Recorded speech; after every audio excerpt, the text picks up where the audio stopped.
တင့်တယ်ငယ်ချင်းတွေထဲမှာအိပ်ပျော်နေရင်းနဲ့လမ်းလျှောက်တာမျိုးတွေကိုကြားဘူးကြမှာပါဒါပေမဲ့ရေအောင်မှာအိပ်ပျော်နေရင်းနဲ့တစ်ချိန်တည်းမှာပဲအစာရှာနေပြီးတော့ရန်သူကိုစောင့်ကြည့်နေတဲ့သတ္တဝါကိုရောတင်သိပါသလားဒေါ်ဖင်တွေဟာသူတို့ရဲ့အုံနောက်ကိုတစ်ချမ်းစီအလဲကျအိတ်ဆက်ခိုင်းခြင်းအဖြစ်အမြဲတမ်း active ဖြစ်နေအောင်ပြုလုပ်ထားရပါတယ်ဒေါ်ဖင်တွေဟာကျွန်တော်တို့လူသားတွေလိုအုံနောက်နှစ်ချမ်းလုံးကိုပိတ်ပြီးအိတ်ဆက်လို့မရပါဘူးအဲ့ဒီလိုအိတ်လိုက်ရင်သူတို့ရေထဲမှာအသက်ရှူကိုမေ့သွားပြီးရေနဲ့တေဆုံးသွားနိုင်ပါတယ်ဒါကြောင့်ဒီနေ့ကျွန်တော်တို့ Eco Discovery Channel မှာ Dolphin လို့ခေါ်တဲ့လပိုင်လေးတွေရဲ့အုံနောက်အလုပ်လုပ်ပုံညံရည်အသုံးချပုံနဲ့လက်နက်အသုံးပြုပုံတွေအကြောင်းကိုအသေးစိတ်လေ့လာကြည့်ရမှာပဲဖြစ်ပါတယ်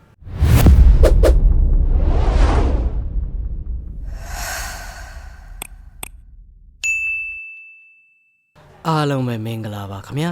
Eco Discovery Channel ကနေပြီးတော့ပြန်လည်ကြိုဆိုလိုက်ပါတယ် Dolphin တွေကရေနေသတ္တဝါတွေဖြစ်ပေမဲ့လည်းနိုးတိုက်သတ္တဝါတွေဖြစ်တာကြောင့်ငါးတွေလိုရေအောက်မှာအသက်ရှူနိုင်ခြင်းမရှိပါဘူးဒါကြောင့်သူတို့ရဲ့အိပ်စက်မှုပုံစံကတခြားသတ္တဝါတွေနဲ့အလွန်ကွာခြားပြီးတော့ Unihemispheric slow wave sleep လို့ခေါ်တဲ့ထူးခြားတဲ့စနစ်ကိုအသုံးပြုကြရပါတယ်အဲ့ဒါကဘလို့အလုပ်လုပ်တာလဲဆိုတော့အုံနောက်ရဲ့တချမ်းလေးကိုပဲအိပ်ပျော်စေပြီးတော့ကျန်းတဲ့တချမ်းကိုနိုးကြားစေတဲ့စနစ်မျိုးဖြစ်ပါတယ်။ဘာကြောင့်လဲဆိုတော့သူတို့ဟာရေထဲမှာအသက်မရှူနိုင်ကြဘဲနဲ့အသက်ရှူဖို့အတွက်ရေပြင်ပေါ်ကိုတက်လာပြီးမှအသက်ရှူနိုင်မှာဖြစ်တဲ့အတွက်အုံနောက်တစ်ခုလုံးအိပ်ဆက်သွားရင်အသက်မရှူနိုင်တော့ပဲရေနစ်သေဆုံးသွားနိုင်တာကြောင့်မလို့အိတ်နေတဲ့အချိန်မှာတော့အုံနောက်တစ်ချမ်းစီခွဲပြီးသားအိတ်ခိုင်းရပါတယ်။အဲ့ဒါမှနိုးနေတဲ့အုံနောက်တစ်ချမ်းကအသက်ရှူခြင်းကိုထိန်းချုပ်ပေးနိုင်မှာပါ။ပြီးတော့ဒီလပိုင်းတွေကလုံးဝငြိမ်သက်နေပြီးတော့လေအိတ်လေးမရှိပါဘူးဖြင်းနှင်းစွာရေကူးရင်ဒါမှမဟုတ်ရေမျက်နှာပြင်ပေါ်မှာဘောလောဘော်လေးရဲ့အိတ်တက်ကြပါတယ်ပြီးတော့အိတ်နေတဲ့အုံနောက်နဲ့စမ်းကြံမဲ့မျက်လုံးကိုဖွင့်ထားလေးရှိပြီးတော့အသက်ရှူခြင်းပတ်ဝန်းကျင်ကိုစောင့်ကြည့်ခြင်းတွေကိုလုပ်တတ်ကြပါတယ်တခါတရံမှာရေအုပ်ကိုအနေငယ်ဆင်းပြီးတော့အိတ်လေးရှိတဲ့ပင်မဲ့လည်းအကြာကြီးမနေနိုင်တာကြောင့်အသက်ရှူဖို့အတွက်ကိုရေပြင်ပေါ်ကိုခဏခဏပြန်တက်လာရပါတယ်ဒါကြောင့်ဒီလပိုင်းတွေကတနေ့မှာအချိန်တူတူလေးတွေကိုအချိန်ချင်းအိတ်လေးရှိကြတာကိုလည်းတွေ့ရပါတယ်ဒီပုံစံကရေအောက်မှာအသက်ရှင်နေထိုင်ဖို့အတွက်အကောင်းဆုံးပြုပြင်ပြောင်းလဲထားတဲ့သဘာဝတရားရဲ့လက်ဆောင်တစ်ခုလို့ဆိုနိုင်ပါတယ်ပြီးတော့သူတို့မှာထူးခြားတဲ့တခြားစွမ်းရည်တွေလည်းရှိကြပါသေးတယ်အဲ့ဒါတွေကဘာလဲဆိုတော့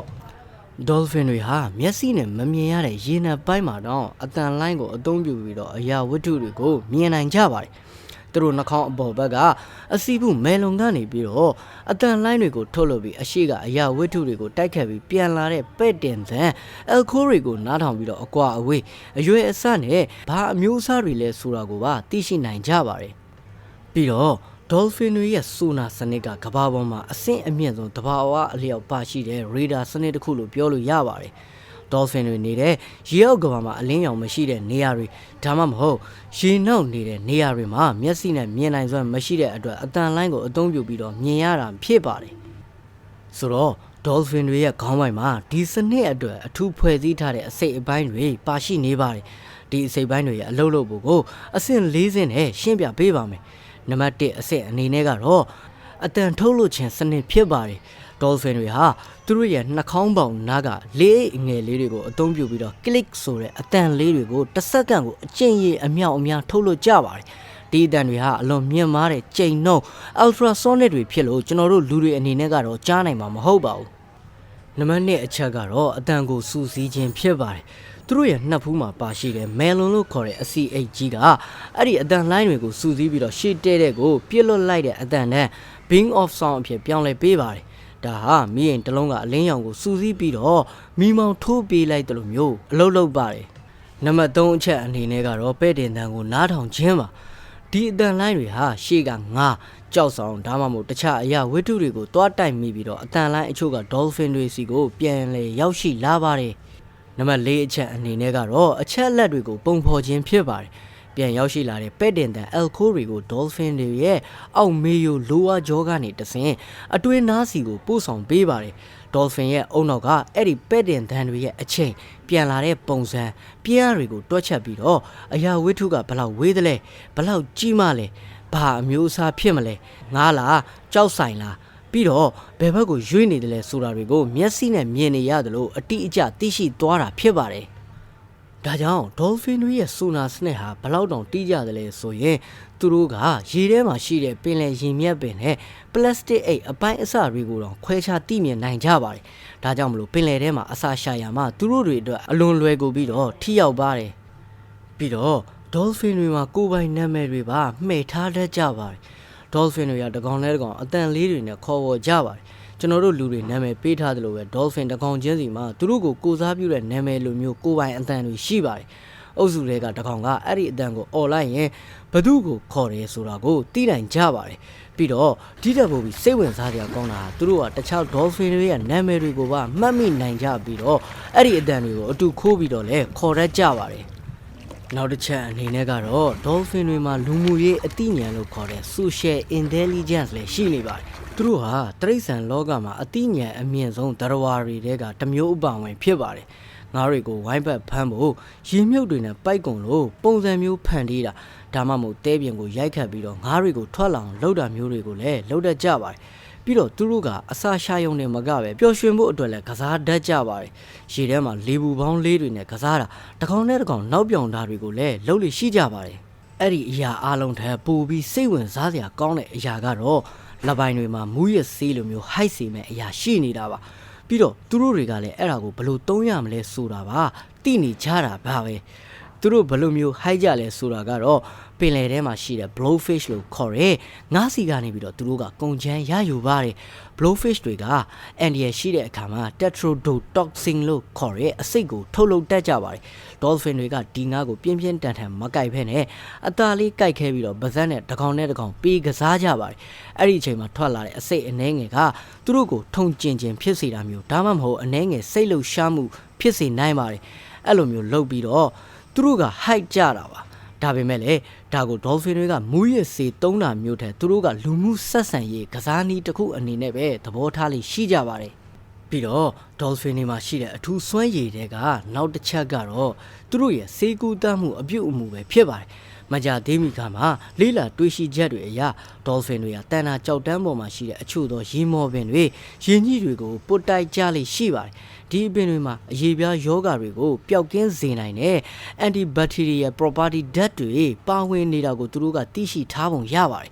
်ပင်လယ်မြက်တွေမှာအရေပြားပေါ်ကဘက်တီးရီးယားတွေကိုသိစေနိုင်တဲ့အာနိသင်ရှိတဲ့အတွက် dolphin တွေကသူတို့ရဲ့ခန္ဓာကိုယ်ရားရံနေတဲ့နေရာတွေကိုပုတ်တိုက်ပြီးတော့တန့်စင်ကြတာပါဒီလပိုင်းတွေအကြောင်းကိုလေ့လာရင်သူတို့ရဲ့ထူးဆန်းမှုတွေကလည်းကုန်နိုင်မှာမဟုတ်ပါဘူးဒါကြောင့်ဒီထက်ပိုပြီးစိတ်ဝင်စားစရာကောင်းတဲ့အချက်တွေကဘာလဲဆိုတာကိုလည်းထပ်ပြီးလေ့လာကြည့်ရအောင်dolphin တွေဟာတရိတ်ဆန်လောကမှာကရိယာတွေတူးတွေကိုအသုံးပြုတတ်တဲ့အနှဲငယ်သောသတ္တဝါတွေမှာပါဝင်ပါတယ်သူတို့ရဲ့အသုံးဆောင်ပစ္စည်းတွေကလူတွေလိုခင်းမိတာမျိုးတော့မဟုတ်ပေမဲ့သူတို့ရဲ့ရှင်သန်မှုအတွက်ကတော့အလွန်ထိရောက်တဲ့နည်းလမ်းတွေပါအဲ့ဒီနီလန်းတွေတဲကမှကျွန်တော်တို့သိပ္ပံပညာရှင်တွေရှာဖွေတွေးရှိထားတဲ့နီလန်းအချို့ကိုကျွန်တော်ပြောပြပေးခြင်းပါတယ်နံပါတ်1အချက်အနေနဲ့ကတော့ရေမြုပ်လက်အိတ်ဖြစ်ပါတယ်ဒါကအထင်ရှားဆုံးနဲ့သိပ္ပံပညာရှင်တွေအများဆုံးလေ့လာထားတဲ့အပြုအမူမျိုးပါဒါကိုဘယ်လိုသုံးတာလဲဆိုတော့ dolphin တွေဟာပင်လယ်ကြမ်းပြင်ကတက်ရှိမဟုတ်တဲ့ရေမြုပ် sea sponge တွေကိုနှုတ်ယူပြီးတော့သူတို့နှာခေါင်းမှာဆွတ်လိုက်ကြပါတယ်။ဘာကြောင့်သုံးတာလဲဆိုတာကတော့သူတို့ဟာပင်လယ်ကြမ်းပြင်မှာရှိတဲ့ငါးတွေကိုအစာရှာတဲ့အခါမှာချွန်တက်တဲ့ကြောက်ခဲတွေတန်တာကြောက်တန်းတွေနဲ့တိုက်မိပြီးတော့နှာခေါင်းပွန်းပဲဒဏ်ရာရနိုင်ပါတယ်။ဒီရေမြုပ်တွေကိုစွတ်ထားခြင်းအပြင်နှာခေါင်းကိုကာကွယ်ပေးတဲ့လက်အိတ်တစ်ဖွဲအသုံးပြုတာမျိုးဖြစ်ပါတယ်။ဒီလိုအပြုတ်မှုကိုမိခင် dolphin တွေကသူတို့ရဲ့သားသမီးတွေကိုတင်ပေးကြပါတယ်။ဒါဟာမျိုးရိုးလိုက်တဲ့ယဉ်ကျေးမှု culture transmission တစ်ခုလိုမျိုးဖြစ်ပါတယ်။နံပါတ်2အချက်အနေနဲ့ကတော့ငါးတွေကိုဝိုင်းပတ်ဖမ်းရမှာသုံးတဲ့တဲပြင်အမြုပ်တွေဖြစ်ပါတယ်။ဒါကတော့ပစ္စည်းတစ်ခုကိုသုံးတာမျိုးမဟုတ်ပဲပတ်ဝန်းကျင်ကိုကရိယာတစ်ခုလိုပြောင်းလဲပြီးအသုံးပြုတာမျိုးပါ။ dolphin တစ်ကောင်ကငါးအုပ်စုတစ်ခုကိုဝိုင်းပတ်ပြီးတဲပြင်ပေါ်မှာမြန်မြန်ဆန်ဆန်ရေကူးပါတယ်။ဒီလိုရေကူးတဲ့အခါမှာဖြစ်ပေါ်လာတဲ့ရွှွန့်လွန်တဲလိုင်းကငါးတွေကိုပိတ်ဆို့ထားတဲ့ပိုက်ကုံလိုဖြစ်သွားပါတယ်ငါးတွေကဒီရွှွန့်လွန်ကိုမကြော်ရဲကြဘဲနဲ့ထိတ်လန့်နေကြပါတယ်အဲ့ဒီအချိန်မှာပိတ်မိနေတဲ့ငါးတွေကို dolphin တွေကအလွယ်တကူစားတော့ကြပါတယ်နံပါတ်3အချက်အနေနဲ့ကတော့ကနန်းတွေနဲ့ကစားခြင်းဖြစ်ပါတယ် dolphin တွေဟာခရုခွန်ဒါမှမဟုတ်ကနန်းအခွန်တွေကိုအသုံးပြုပြီးတော့ကစားတတ်ကြပါတယ်သူတို့ကဗဇက်နဲ့ခရုခွန်တွေကိုကိုက်ပြီးတော့အပေါ်ကိုပြစ်တယ်လားတကောင်နဲ့တကောင်အပြန်အလှန်ပြစ်ပေးတာတွေကိုလုပ်တတ်ကြပါတယ် ဒါကိုသူတို့ကစားသုံးဖို့ဆိုတာထက်လေ့ကျင့်ခန်းလုပ်ရမှာကရိယာတစ်ခုအနေနဲ့အသုံးပြုတာမျိုးပါအရာဝတ္ထုတစ်ခုကိုဘယ်လိုကင်တွယ်ရမလဲဆိုတာကိုသူတို့ရဲ့အုံနောက်ကိုလေ့ကျင့်ပေးတဲ့သဘောမျိုးပါဒါကြောင့်ကျွန်တော်တို့လူသားတွေကပဲကရိယာတွေကိုအသုံးပြုတတ်တာမဟုတ်ပါဘူးပင်လယ်ထဲကဒေါ်ဖင်တွေကလည်းသူတို့ရဲ့နှာခေါင်းလေးတွေကိုမထိခိုက်အောင်ရေမြုပ်လက်အိတ်တွေဝစ်ဆင်တတ်ကြသလိုငါးတွေကိုဖမ်းဖို့အတွက်တဲတွေကိုပိုက်ကွန်လိုမျိုးအသုံးပြုတတ်ကြပါတယ်ဒါဟာသူတို့ရဲ့အသိဉာဏ်မြင်မာမှုကိုတက်တည်ပြနေတဲ့အံ့ဖွယ်အပြုအမူတွေပဲဖြစ်ပါတယ်ပြီးတော့ဒေါ်ဖင်တွေကမှန်ထဲမှာကိုပြန်မြင်တဲ့အခါမှာဒါငါပဲဆိုတာကိုခွဲခြားပြီးတော့တန်သိပါတယ်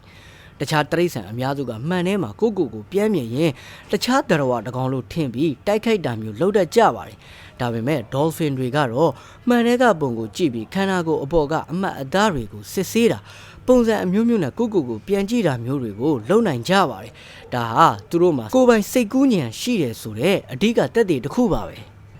ပြီးတော့အဖွဲထဲမှာဒေါ်ဖင်တွေကတခြားအုပ်စုတွေစီကအမတွေကိုခေါ်ယူဖို့ဒါမှမဟုတ်အုပ်စုရဲ့အခွင့်အရေးကိုထိမ့်သိမ်းဖို့အတွက်မဟာမိတ်ဖွဲ့တာတွေလည်းရှိပါတယ်ဒီမဟာမိတ်ဖွဲ့တဲ့ဆက်ဆံရေးကနှစ်ပေါင်းများစွာအထိကြာရှည်နိုင်ပါတယ်သူတို့ကရေအောက်မှာလူသားတွေလိုပဲနိုင်ငံရေး politics ဆန်မဟာမိတ်ဖွဲ့မှုတွေအုပ်စုခွဲဝေမှုတွေနဲ့အသက်ရှင်နေကြတာပါဒါတွေအပြင်တခြားစိတ်ဝင်စားစရာကောင်းတာတွေလည်းရှိပါသေးတယ်အဲ့ဒါကတော့ dolphin တွေကမတူညီတဲ့ဒေတာအလိုက်ယဉ်ကျေးမှုတွေရှိကြပါတယ်ဒါဟာတော်တော်လေးစိတ်ဝင်စားစရာကောင်းတဲ့အချက်ပါပဲဥပမာဩစတြေးလျဘက်က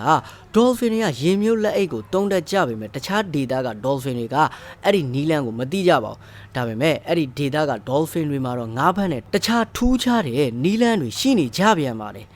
ဒါကအစာရှာတဲ့နီလန်းတွေကိုတကောင်နဲ့တကောင်အတူယူတင်ယူတတ်တဲ့ social learning စွမ်းရည်ရှိလို့ဒေတာအလိုက်ယဉ်ကျေးမှုတွေကွဲပြားသွားတာမျိုးဖြစ်ပါတယ်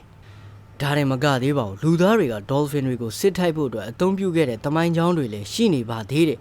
အမေရိကန်နဲ့ဆိုဗီယက်တွေက dolphin တွေကိုလေ့ကျင့်ပေးခဲ့ကြပါတယ်ဘာတွေလေ့ကျင့်ပေးခဲ့တာလဲဆိုတော့သူတို့ရဲ့ဆိုနာစနစ်ကိုသုံးပြီးတော့ပင်လယ်အောက်မှာမြုပ်ထားတဲ့မိုင်းတွေကိုရှာဖွေဖို့ရေအောက်မှာရှိတဲ့ရန်သူရင်ငုံသမားတွေကိုရှာဖွေဖို့ရန်သူသင်္ဘောတွေကိုတိုက်ခိုက်ဖို့တွေအတွက်လေ့ကျင့်ပေးခဲ့ကြတာပါဒါက dolphin တွေရဲ့အပြစ်မဟုတ်ပဲလူသားတွေရဲ့စီရေး viewer မှာသူတို့ရဲ့အစွမ်းကိုအသုံးချခဲ့ကြတာပဲဖြစ်ပါတယ်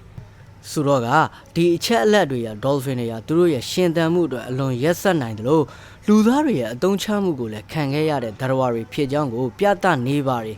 dolphin တွေဟာရိုးရှင်းတဲ့ငါးမျိုးစိတ်တစ်ခုမဟုတ်ပါဘူးသူတို့မှာကိုယ်ပိုင်နာမည်တွေရှိတယ်ကရိယာတွေကိုအသုံးပြုတတ်တယ်မဟာမိတ်ဖွဲ့တတ်တယ်ကိုအသိစိတ်ရှိတယ်ပင်လယ်ရေပြင်အောက်မှာလူသားတွေနဲ့အပြိုင်အံ့ဩစရာကောင်းတဲ့ယဉ်ကျေးမှုတစ်ခုကိုသူတို့တိဆောက်ထားကြတာပါ